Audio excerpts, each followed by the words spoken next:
ಸುಮಂತ್ರಾದಿ ಮಂತ್ರಿಯವರೇ, 60 ಸಹಸ್ರ ವರ್ಷಗಳ ಕಾಲ ಈ ಕೋಸಲ ಸಾಮ್ರಾಜ್ಯವನ್ನು ಸಂತೋಷದಿಂದ ರಾಜ್ಯಭಾರ ಮಾಡಿದ ನಾನು ಇಂದು ನನ್ನ ಜ್ಯೇಷ್ಠ ಪುತ್ರನಾದ ಶ್ರೀರಾಮಚಂದ್ರನಿಗೆ ಪಟ್ಟಾಭಿಷೇಕ ಮಾಡಿ ದೈವಧ್ಯಾನದಲ್ಲಿ ಕಾಲ ಕಳೆಯಬೇಕೆಂದಿರುವೆನು. ಇದಕ್ಕೆ ನಿಮ್ಮ ಅಭಿಪ್ರಾಯಗಳನ್ನು ತಿಳಿಸಿ. ದಶರಥ ಮಹಾರಾಜ, ನೀನು ಸಕಲ ಧರ್ಮಶಾಸ್ತ್ರಗಳನ್ನೂ ತಿಳಿದ ಧರ್ಮಶೀಲನು. ನಿನ್ನ ಮನೋವಿಲಾಸೆಯು ನ್ಯಾಯಸಮ್ಮತ ಹಾಗೂ ಸಮಯೋಚಿತವಾಗಿದೆ. ಧನ್ಯನಾದ ಗುರುದೇವ. ಸುಮಂತ್ರರೇ, ಪ್ರಭು, ಶ್ರೀರಾಮನ ಪಟ್ಟಾಭಿಷೇಕದ ವಿಚಾರವು ನಾಡಿನ ಸಕಲ ಪ್ರಜೆಗಳಿಗೂ ಸಮ್ಮತವಲ್ಲವೇ? ಮಹಾಪ್ರಭು, ಶ್ರೀರಾಮಚಂದ್ರ ಪಟ್ಟಾಭಿ ವಿಷಯದಲ್ಲಿ ದೇವಾನು ಜನರು ಸಂತೋಷದಿಂದಿರುವರು. ಅಲ್ಲದೆ ನಮ್ಮ ಪ್ರಜೆ ಪರಿವಾರವು ಆನಂದದಿಂದಿರುವರು. ನಮಗೂ ಸಂತೋಷ ಉಂಟಾಗಿರುವುದು. ಬಹಳ ಸಂತೋಷ. ಹಾಗಾದರೆ ನೀವೀಗಲೇ ಶ್ರೀರಾಮನನ್ನು ಬರಮಾಡಿ. ಆಗಬಹುದು. ಗುರುಗಳೇ, ರಾಜೇಂದ್ರ, ಶ್ರೀರಾಮನ ಪಟ್ಟಾಭಿಷೇಕಕ್ಕೆ ಶುಭ ಮುಹೂರ್ತವನ್ನು ನಿಶ್ಚಯಿಸಿ.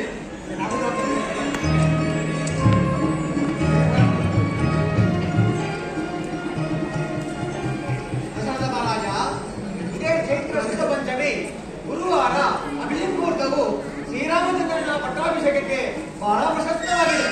ಧನ್ಯವಾದ ಗುರುದೇವ. ಹಾಗೆಯೇ ಆಗಲಿ.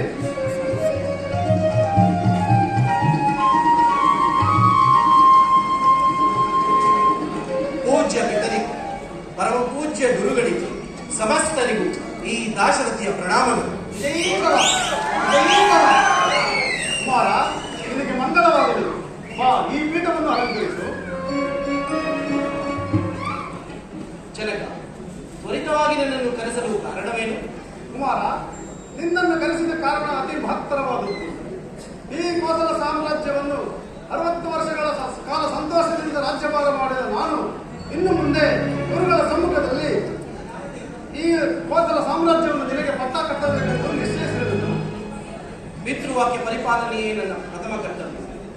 ಆದರೆ ಕುಮಾರ, ಆದರೆ ಈ ಅರ್ಧೋಕ್ತಿಯಕ್ಕೆ ಕುಮಾರ.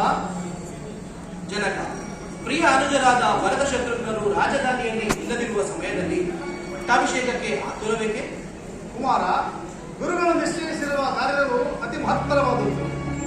ಭರತ ಶತ್ರುಘ್ನರು ನಿನ್ನಲ್ಲಿ ಪಿತೃವಾತ್ಸಲ್ಯವಿಟ್ಟಿರುವ ಧರ್ಮಶೀಲರು. ಅವರಿಗೂ ಹೇಳಿ ಕಳಿಸಿದ್ದೇನೆ. ಸಕಾಲದಲ್ಲಿ ಬರುವ ನಿರೀಕ್ಷೆ ಇದೆ. ನೀನು ಚಿಂತಿಸದೆ ಗುರುಗಳ ಆಶೀರ್ವಾದವನ್ನು ಪಡೆದು ಮುಂದಿನ ಕಾರ್ಯದಲ್ಲಿ ನಿರತನಾದು. ಗುರು ಹಿರಿಯರ ಮಾತಿಗೆ ಅಪಮಾನ ಮಾಡುವ ಮಹಾಕಾರ್ಯಕ್ಕೆ ಈ ರಾಮನೆಂದಿಗೂ ಪ್ರಯತ್ನಿಸಲಾರ. ಗುರುದೇವ, ಅಪ್ಪಣೆಯಾಗಲಿ. ಶ್ರೀರಾಮಚಂದ್ರ, ನೀನು ಮಂಗಳ ಸ್ನಾನಾದಿಗಳನ್ನು ಮುಗಿಸಿ ಪಟ್ಟಾಭಿಷೇಕಕ್ಕೆ ಸಿದ್ಧನಾದ. ನಾನು ಸಮಯ ನಡೆದು ಬಂದು ರಕ್ಷಾಬಂಧನವನ್ನು ಕಟ್ಟಿರುವುದು.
ನಡಿಗೆ ತೋರಣಗಳಿಂದ ಅಲಂಕೃತಗೊಂಡಿವೆ. ಹಾದಿಯಲ್ಲೆಲ್ಲ ಬಣ್ಣ ಬಣ್ಣದ ರಂಗವಲ್ಲಿಗಳು ರಾರಾಜಿಸುತ್ತಿವೆ. ಸುಮಂಗಲಿಯರು ರೇಷ್ಮೆ ಪೀತಾಂಬರಗಳನ್ನು ಹುಡುಕ್ತು ಅತ್ತಿನಿಂತ ಓಡಾಡುತ್ತಾ ಮೆರೆದಾಡುತ್ತಿರುವರು. ಏನಿ ಸಂಭ್ರಮ, ಯಾಕೆ ಸಡಗರ? ರಾಮರಾಜ್ಯ ಶ್ರೀರಾಮಚಂದ್ರನಿಗೆ ಪಟ್ಟಾಭಿಷೇಕ. ರಾಮರಾಜ್ಯ ರಾಮರಾಜ್ಯ ರಾಮರಾಜ್ಯ. ಏನು? ಶ್ರೀರಾಮಚಂದ್ರನಿಗೆ ಪಟ್ಟಾಭಿಷೇಕವೇ? ಕೂಡಲು ನಡೆಯಲೇ ಕೂಡದು. ಶ್ರೀರಾಮಚಂದ್ರ ಬಾಲ್ಯದಲ್ಲಿ ನನ್ನ ಬೆನ್ನಿಗೆ ಬಾಣ ಹೂಡಿ ಗೋಲು ಬೆನ್ನು ಮಾಡಿದೆಯಲ್ಲವೇ, ಅದಕ್ಕೀಗ ತಕ್ಕ ಸೇಡು ತೀರಿಸಿಕೊಳ್ಳುತ್ತೇನೆ. ಶ್ರೀರಾಮಚಂದ್ರನಿಗೆ ಪಟ್ಟಾಭಿಷೇಕವಂತೆ, ರಾಮರಾಜ್ಯವಂತೆ. ಕನಸಿನಲ್ಲಿ ಕಾಣಬೇಕು ಆ ರಾಮರಾಜ್ಯವನ್ನು.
ಬರಲಿಲ್ಲ.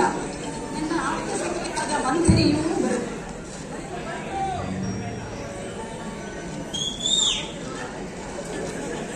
ನನ್ನ ಪ್ರಾಣೇಶ್ವರನು ಏಕೋ ಬರಲಿಲ್ಲ. ನನ್ನ ಆಪ್ತ ಸಖಿಯಾದ ಮಂಥನೆಯೂ ಬರಲಿಲ್ಲ. ಕಾರಣವೇನಿರಬಹುದು?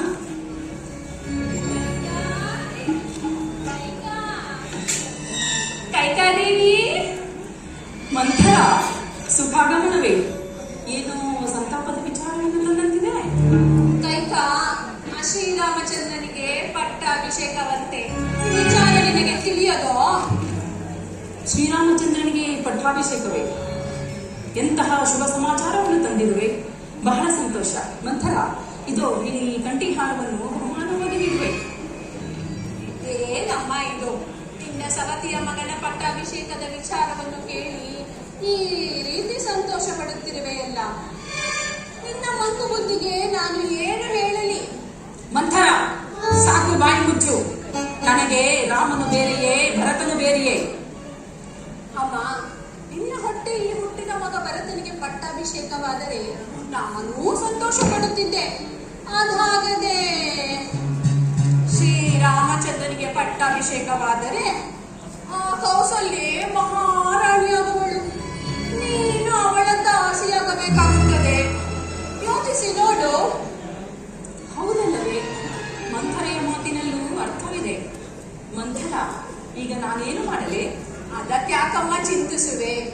ಹಿಂದೆ ದೇವದಾನವರ ಯುದ್ಧ ನಡೆದಾಗ ನೀನು ಮಾಡಿದ ಸಹಾಯಕ್ಕೆ ಮೆಚ್ಚಿ ಮಹಾರಾಜರು 2 ವರಗಳ ಅಭಿದಾನವನ್ನು ನೀಡಿದ್ದರಲ್ಲವೇ?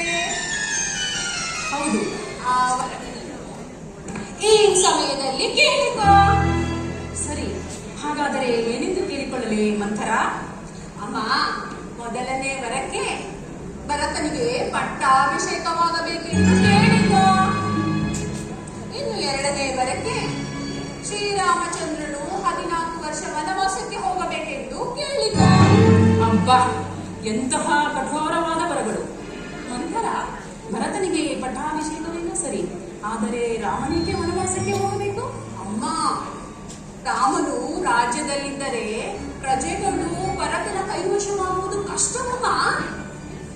ಮಂಥರ, ಇದಕ್ಕೆ ನನ್ನ ಸ್ವಾಮಿ ಒಪ್ಪುವರೇನು? ಅಮ್ಮ, ನಿನ್ನ ಪತಿಯವರು ಒಪ್ಪುವಂತೆ ಮಾಡುವ ಜಾಣ್ಮೆ ನಿನ್ನ ಕೈಯಲ್ಲಿದೆ ಅಮ್ಮ. ಮಂಥರ, ಮಹಾರಾಜರು ಬರುವಂತಿದೆ.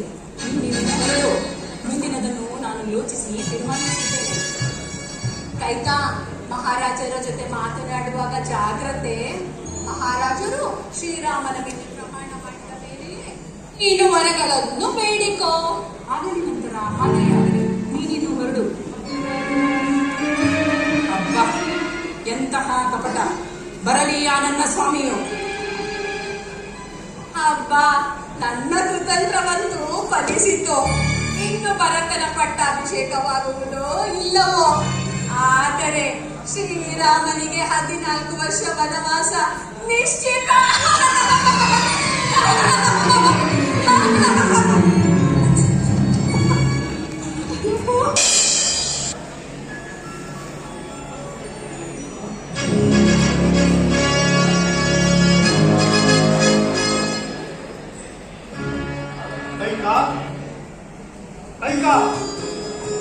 ಕೈಕಾದೇವಿ, ಓಹೋ, ಮಹಾರಾಜರ ಆಗಮನ ಈ ಸಾಮಾನ್ಯರ ಬಳಿಗೆ. ಕೈಕಾ, ಶ್ರೀರಾಮಚಂದ್ರನ ಪಟ್ಟಾಭಿಷೇಕದ ವಿಚಾರದಲ್ಲಿ ನಿನಗೆ ಸಂತಸ ತರುವ ವಿಚಾರವಲ್ಲವೇ? ಏನು ಹೇಳಿದಿರಿ ಸ್ವಾಮಿ? ಶ್ರೀರಾಮಚಂದ್ರನಿಗೆ ಪಟ್ಟಾಭಿಷೇಕವೇ? ಹೌದು ದೇವಿ. ಸ್ವಾಮಿ, ಈ ಸಂತಸದಲ್ಲಿ ನಿನಗೇನಾದರೂ ಕೇಳು, ನಾನು ನಡೆಸಿಕೊಡುತ್ತೇನೆ. ಸ್ವಾಮಿ, ಭರತ ಶತ್ರುಘ್ನರು ರಾಜಧಾನಿಯಲ್ಲಿ ಇಲ್ಲದಿರುವಾಗ ಶ್ರೀರಾಮನ ಪಟ್ಟಾಭಿಷೇಕ ಇಷ್ಟೊಂದು ಅವಸರವಿಕೆ? ಕೈಕಾ, ದೈವ ಪ್ರೇರಣೆಯಿಂದ ನನಗೆ ಈ ಸಂಕಲ್ಪವು ಉದಯಿಸಿರುವುದು. ಭರತ ಶತ್ರುಘ್ನರಿಗೂ ಹೇಳಿ ಕಳಿಸಿದ್ದೇನೆ. ಸಕಾಲದಲ್ಲಿ ಬರುವ ನಿರೀಕ್ಷೆ ಇದೆ. ಇಷ್ಟಕ್ಕೆ ನನ್ನ ಮೇಲೆ ಕೋಪವೇ? ಬಾ ಕೈಕಾ, ಬಾ ದೇವಿ.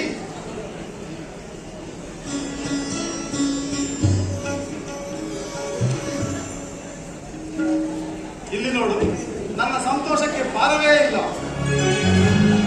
ಕೈಕಾ, ಶ್ರೀರಾಮನ ಪಟ್ಟಾಭಿಷೇಕದ ಸಂದರ್ಭದಲ್ಲಿ ಇದು ಏನು ಬೇಕು ಹುಡುಗರೆ ಕೇಳು, ನಾನು ನಡೆಸಿಕೊಡುತ್ತೇನೆ.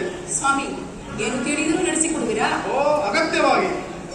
ಸ್ವಾಮಿ, ಹಾಗಾದರೆ ಹಿಂದೆ ದೇವಾಸುರರ ಯುದ್ಧದಲ್ಲಿ ನಾನು ಮಾಡಿದ ಸಹಾಯಕ್ಕೆ ಮೆಚ್ಚಿ ನನಗೆ 2 ವರಗಳನ್ನು ಕೊಟ್ಟಿದ್ದೀರಿ. ಆ ವರಗಳನ್ನು ನಡೆಸಿಕೊಡಿ.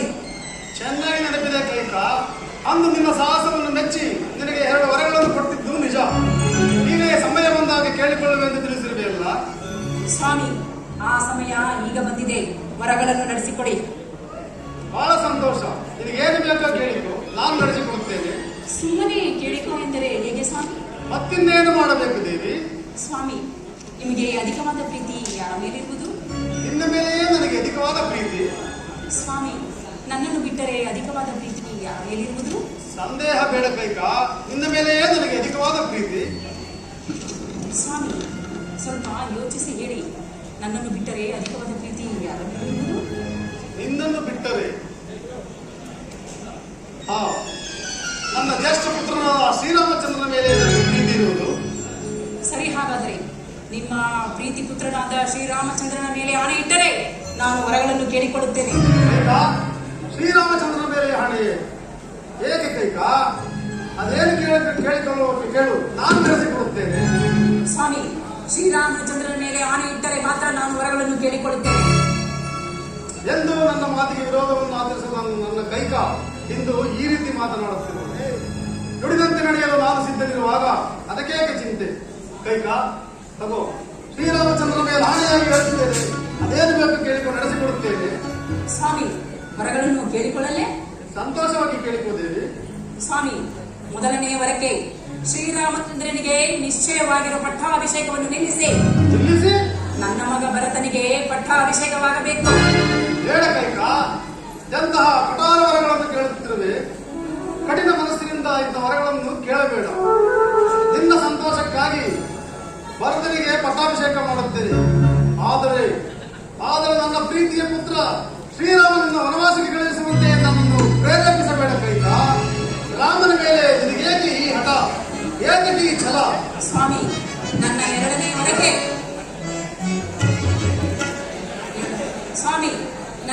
ವರಕ್ಕೆ ಶ್ರೀರಾಮಚಂದ್ರನು ನಾರುಡಿಯನ್ನುಟ್ಟು ಪುರ ಪ್ರವೇಶವಿಲ್ಲದೆ 14 ವರ್ಷ ವನವಾಸಕ್ಕೆ ಹೋಗಬೇಕು. ಹೇಳ ಕೈಕಾ, ಎಂತಹ ಕಠೋರವಾದ ವರಗಳನ್ನು ಕೇಳುತ್ತೇವೆ. ಶ್ರೀರಾಮನನ್ನು ವನವಾಸಕ್ಕೆ ಕಳುಹಿಸುವಂತೆ ನನ್ನನ್ನು ಪ್ರೇರೇಪಿಸಬೇಡ. ಶ್ರೀರಾಮನ ಮೇಲೆ ಏಕೆ ಈ ಹಠ, ಏಕೆ ಈ ಛಲ? ಚಲವು ರಾಮನನ್ನು ಬೇಡ,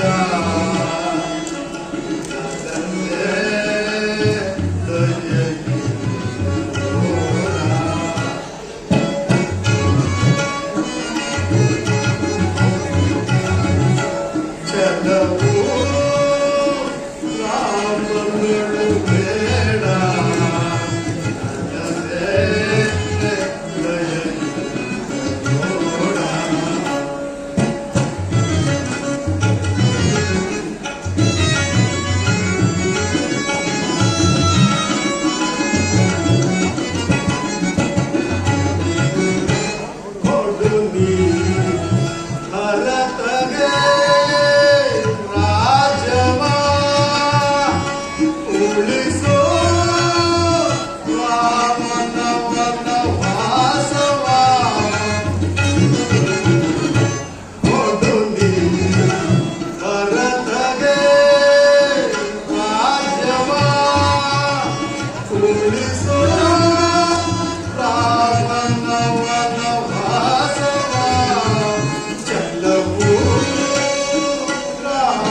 ರಾಮನನ್ನು ಬೇಡ,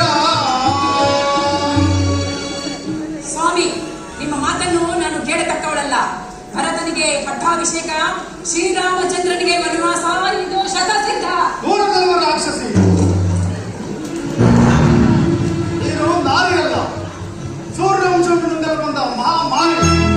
ನಿನ್ನ ಮುಖವನ್ನು ನನಗೆ ತೋರಿಸಬೇಡ, ಹೊರಟುವಾಗು ಹಲವು ರಾಕ್ಷಸಿ.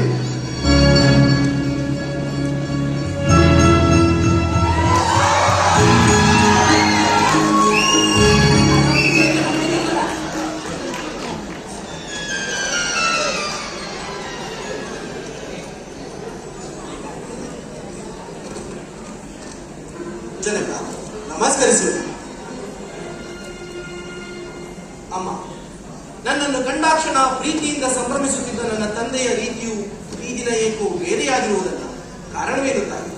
ಮಾಡಿದ ವಾಗ್ದಾನವನ್ನು ನಡೆಸಿಕೊಡಲಾರದೆ ನಿಮ್ಮ ತಂದೆಯವರು ಈ ರೀತಿ ಪರಿತಪಿಸುತ್ತಿರುವರು. ಅಸಂಭವ. ಸೂರ್ಯವಂಶದ ಅರಸರು ಎಂದಾದರೂ ಮಾತಿಗೆ ತಪ್ಪುವವರೇನು? ಅದೇನೆಂದು ಕೇಳುತ್ತಾರೆ. ಅವರ ಸುಪುತ್ರನಾದ ನಾನು ಅದನ್ನು ನಡೆಸಿಕೊಡುತ್ತೇನೆ. ಓಹೋ, ಇದುವರೆಗೂ ತಂದೆಯವರ ಪರೀಕ್ಷೆ ಆಯಿತು, ಈಗ ಮಗನ ಪರೀಕ್ಷೆಯಾಗಬೇಕಂತೆ. ಅಮ್ಮ, ನನ್ನ ಮೇಲೆ ಎಂದೂ ಈ ರೀತಿ ಅನುಮಾನ ಪಟ್ಟವಳಲ್ಲ. ಅದೇನೆಂದು ಕೇಳುತ್ತಾರೆ. ಭಗವಾನ್ ಸೂರ್ಯದೇವನಾಣೆಗೂ ನಡೆಸಿಕೊಡುತ್ತೇನೆ.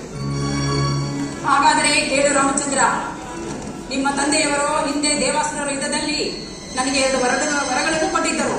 ಮೊದಲನೆಯದಾಗಿ ನಿನಗೆ ನಿಶ್ಚಯವಾಗಿದ್ದ ಪಟ್ಟಾಭಿಷೇಕವನ್ನು ತಪ್ಪಿಸಿ ನನ್ನ ಮಗ ಭರತನಿಗೆ ಪಟ್ಟಾಭಿಷೇಕವಾಗಬೇಕೆಂದು ಕೇಳಿಕೊಂಡೆ. ಅಮ್ಮ, ಇಂತಹ ಅಲ್ಪ ವಿಚಾರಕ್ಕೆ ತಂದೆಯವರು ಇಷ್ಟು ಮೆದುಪಡಬೇಕು. ಹಾಗೆಯೇ ಭರತನಿಗೆ ಪಟ್ಟಾಭಿಷೇಕವಾಗ ಇನ್ನು ಎರಡನೆಯವರ ಬೇಡಬೇಕಾ? ನಿನ್ನ ಎರಡನೇ ವರದ ವಿಚಾರವನ್ನು ಶ್ರೀರಾಮನಿಗೆ ತಿಳಿಸಬೇಡ. ಸ್ವಾಮಿ, ನೀವು ಸುಮ್ಮನೆ ಕುಳಿತುಕೊಳ್ಳಿ. 2ನೇ ವರದ ವಿಚಾರವನ್ನು ನಾನು ರಾಮಚಂದ್ರನಿಗೆ ತಿಳಿಸುತ್ತೇನೆ. ರಾಮಚಂದ್ರ, 2ನೇ ವರಕ್ಕೆ ನೀನು ನಾರು ಮುಡಿಯನ್ನುಟ್ಟು ಪುರ ಪ್ರವೇಶವಿಲ್ಲದೆ 14 ವರ್ಷ ವನವಾಸಕ್ಕೆ ಹೋಗಬೇಕು. ನನ್ನ ಮೇಲೆ ನಿನಗೆ ಅದೆಷ್ಟೊಂದು ಪ್ರೀತಿಯೇ ತಾಯಿ. ಈ ಕೋಸಲ ಸಾಮ್ರಾಜ್ಯವನ್ನು ನಾನು ನಡೆಸಲು ಅಸಮರ್ಥನೆಂದನು. ಭರತನೇ ಇದಕ್ಕೆ ತಕ್ಕವರೆಂದಲೂ ತಿಳಿದು ಅನೇಕ ಮುನಿಜನರ ಪಾದ ಸೇರುವ ಭಾಗ್ಯ ಕಲ್ಪಿಸಿಕೊಟ್ಟೆ ತಾಯಿ, ಭಾಗ್ಯ ಕಲ್ಪಿಸಿ. ಹಾಗೆಯೇ ಆಗಲಿ. ಭರತನಿಗೆ ಪಟ್ಟ ಕಟ್ಟಿ ಅದನ್ನು ಕಣ್ತುಂಬ ನೋಡಿ ನಂತರ ನಾನು ವನವಾಸಕ್ಕೆ ಹೊರಡುತ್ತೇನೆ. ರಾಮಚಂದ್ರ, ಭರತನನ್ನು ಕರೆಯಿಸಿ ಪಟ್ಟಾಭಿಷೇಕ ಮಾಡುವುದು ಬಿಡುವುದು ನನಗೆ ಬಿಟ್ಟಿದ್ದು. ಮೊದಲು ನೀನು ನಾರು ಮುಡಿಯನ್ನಿಟ್ಟು ವನವಾಸಕ್ಕೆ ಹೊರಡು. ಅಮ್ಮ, ಇಚ್ಛೆಯಿಂದೇ ಇದ್ದಂತೆ ಆಗಲಿಲ್ಲ. ಈ ವಿಷಯವನ್ನು ಜನನಿಗೂ ಜಾನಕಿಗೂ ತಿಳಿಸಿ ಬರುತ್ತೇನೆ. ಅಲ್ಲಿಯವರೆಗೂ ತಂದೆಯವರ ರಕ್ಷಣಾ ಭಾರ ನಿಮ್ಮನ್ನೇ ಹೊಂದಿದೆ ತಾಯಿ. ಹೊರಟೋಗು.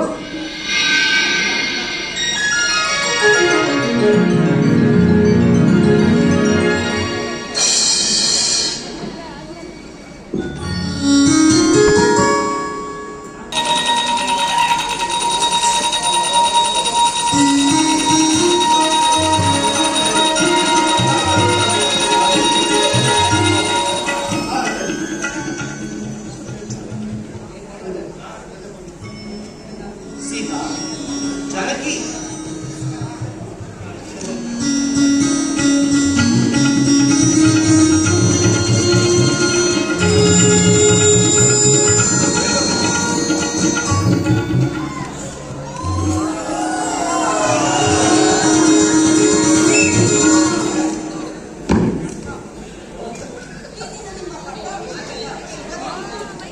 ಮಾರೀಚ,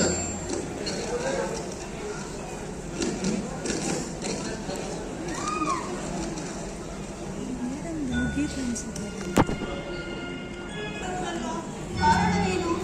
ಸೀತಾ, ಇಂದು ನಿಶ್ಚಯವಾಗಿದ್ದ ನನ್ನ ಪಟ್ಟಾಭಿಷೇಕವು ನಡೆಯುತ್ತಿಲ್ಲ. ಏನಂದ್ರೆ ಸ್ವಾಮಿ, ಈ ದಿನ ನಿಮ್ಮ ಪಟ್ಟಾಭಿಷೇಕ ನಡೆಯುತ್ತಿಲ್ಲವೇ? ಕಾರಣ? ಸೀತಾ, ಹಿಂದೆ ದೇವಾಸುರ ಯುದ್ಧದಲ್ಲಿ ಚಿಕ್ಕಮ್ಮ ಕೈಕಾಮಾತೆಯು ಮಾಡಿದ ಸಹಾಯಕ್ಕೆ ಮೆಚ್ಚಿ ತಂದೆಯವರು 2 ವರಗಳನ್ನು ನೀಡಿದ್ದರಂತೆ. ಆ ವರಗಳನ್ನು ಚಿಕ್ಕಮ್ಮ ಈಗ ಕೇಳಿಕೊಂಡಿದ್ದಾರೆ. ಏನೆಂಬುದಾಗಿ ಸ್ವಾಮಿ? ಮೊದಲನೆಯ ವರಕ್ಕೆ ಇಂದು ನಿಶ್ಚಯವಾಗಿದ್ದ ಪಟ್ಟಾಭಿಷೇಕವನ್ನು ತಪ್ಪಿಸಿ ಸ್ವಾಮಿ, ಭರತನಿಗೆ ಪಟ್ಟ ಕಟ್ಟಬೇಕೆಂದು ಕೇಳಿಕೊಂಡಿದ್ದಾರೆ. ಇನ್ನು 2ನೇ ವರಕ್ಕೆ ನಾನು ನಾರು ಮುಡಿಯುಟ್ಟು 14 ವರ್ಷ ವನವಾಸಕ್ಕೆ ಹೋಗಬೇಕೆಂದು ಕೇಳಿಕೊಂಡಿದ್ದಾರೆ. ನಾನು ಎಂತಹ ವಾರ್ತೆಯನ್ನು ಕೇಳುತ್ತಿದ್ದೇನೆ. ಇಂದಿನ ವಿಧಿಯ ಪರೀಕ್ಷೆ. ಸ್ವಾಮಿ, ನಿಮ್ಮೊಡನೆ ನಾನು ವನವಾಸಕ್ಕೆ ಬರುತ್ತೇನೆ. ನನ್ನನ್ನು ಕರೆದುಕೊಂಡು ಹೋಗಿ. ಸೀತಾ, ವನವಾಸದ ಆಜ್ಞೆ ಇರುವುದು ನನ್ನ ಕೊನೆಗೆ ಮಾತ್ರ. ನೀನು ಇಲ್ಲಿಯೇ ಇದ್ದು ಅತ್ತೆ ಮಾವಂದಿರ ಸೇವೆ ಮಾಡಲು 14 ವರ್ಷ ವನವಾಸದ ಅವಧಿಯನ್ನು ಮುಗಿಸಿ ನಾ ಬೇಗನೆ ಬಂದು ಬಿಡುತ್ತೇನೆ. ಸ್ವಾಮಿ, ನೀರಿಲ್ಲದ ಅರಮನೆಯಲ್ಲಿ ಒಂದು ಕ್ಷಣವೂ ಬದುಕುಳಿಯಲಾರೆ. ನನ್ನನ್ನು ಕರೆದುಕೊಂಡು ಹೋಗಿ.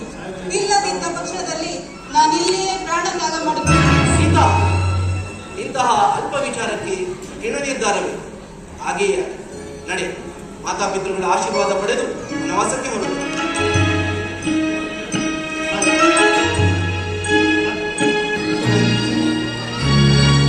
ಅಣ್ಣ ನಮಸ್ಕರಿಸು. ಲಕ್ಷ್ಮಣ, ನಿನಗೆ ಮಂಗಳವಾಗಲಿ. ಅಣ್ಣ, ಇಂದು ನಿನ್ನ ಪಟ್ಟಾಭಿಷೇಕವೆಂದು ಪಟ್ಟಣದಲ್ಲಿರುವವರೆಲ್ಲರೂ ಸಂತೋಷಭರಿತವಾಗಿರುವಾಗ ತಾವಕ್ಕೆ ಖಿನ್ನ ಮನಸ್ಕರಾಗಿ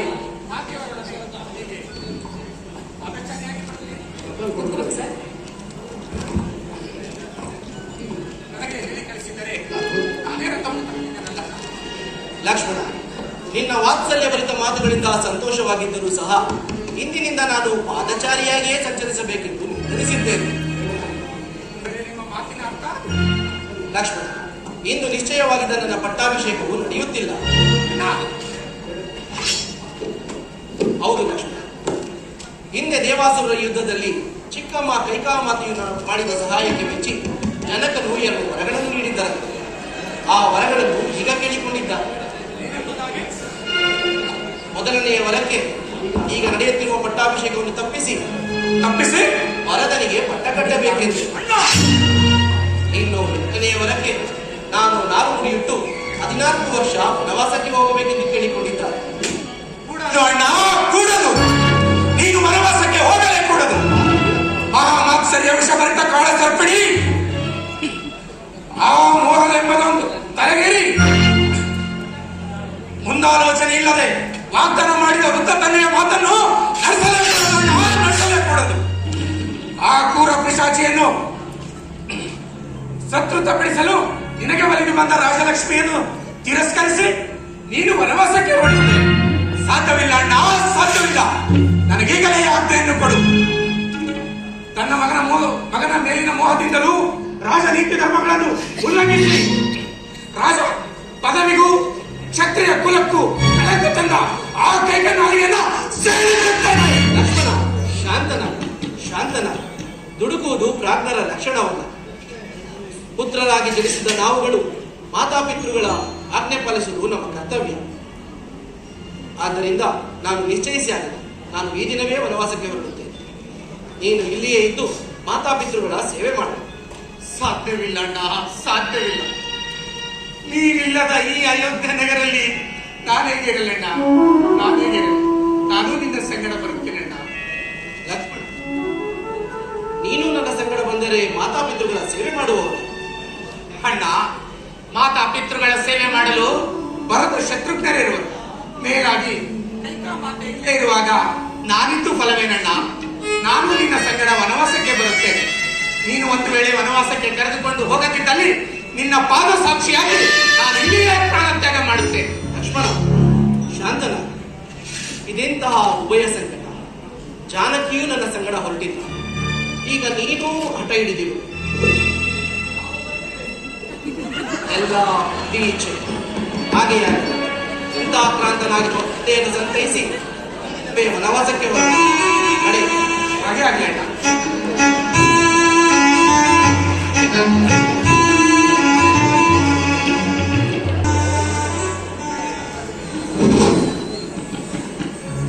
ಬೇಡ ಕೈಗ, ಬೇಡ. ಹಿಡಿದ ಹಠವನ್ನು ಸಾಧಿಸಿ ಪ್ರಚಂಡ ಮಾರಿಯಾಗಬೇಡ. ಯಾವ ಸ್ವಾರ್ಥಕ್ಕಾಗಿ ಹಠವನ್ನು ಸಾಧಿಸುತ್ತಿರುವೆ? ರಾಮನ ವನವಾಸವನ್ನು ತಪ್ಪಿಸು ಕೈಗ, ತಪ್ಪಿಸು. ಸ್ವಾಮಿ, ನಾನು ನಿಮ್ಮ ಮಾತನ್ನು ಕೇಳತಕ್ಕವಳಲ್ಲ. ಭರತನಿಗೆ ಪಟ್ಟಾಭಿಷೇಕ, ಶ್ರೀರಾಮಚಂದ್ರನಿಗೆ ವನವಾಸ, ಇದು ಶತಸಿದ್ಧ. ಅಯ್ಯೋ, ಈ ವೇದನೆಯನ್ನು ಹೇಗೆ ಸಹಿಸಲಿ? ರಾಮಚಂದ್ರ, ರಾಮ.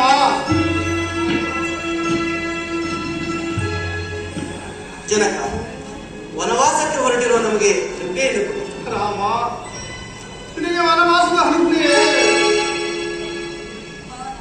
ಪತಿಯೊಡನೆ ನಾನು ಹೊರಟಿರುವೆ. ನನ್ನನ್ನು ಆಶೀರ್ವದಿಸು. ಅಮ್ಮ ಸೀತಾದೇವಿ, ನೀನು ಹೊರಟಿರುವೆಯಾ? ಹೋಗಲಿ ಬಿಡಿ.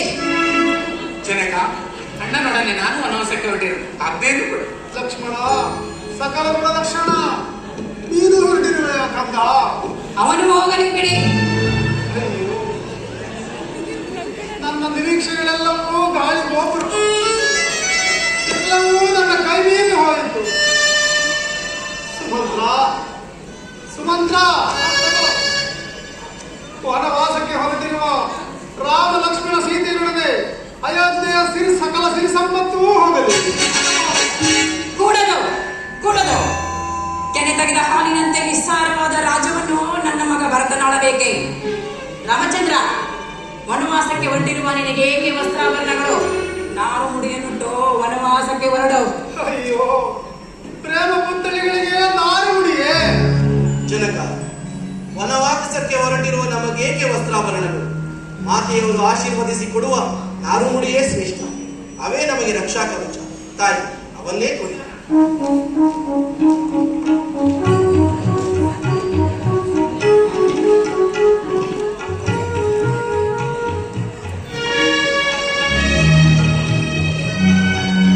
ಆ ರಾಮಚಂದ್ರನ ಮಾತನ್ನು ಕೇಳಿಕೊಂಡು ನೀನು ಹೊರಟಿರುವೆಯ?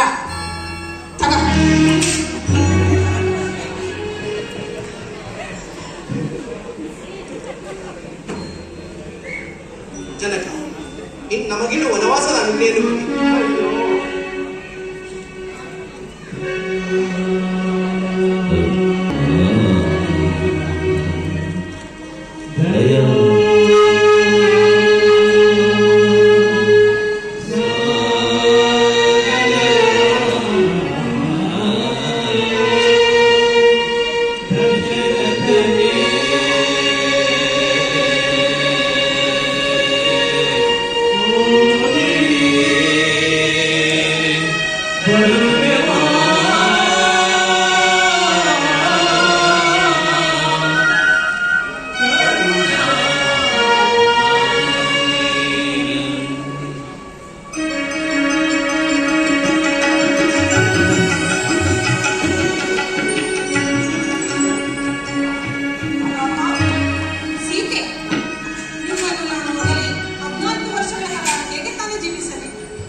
ನಿಮ್ಮನ್ನು ಆ ಪರಶಿವನೇ ಕಾಪಾಡಬೇಕು.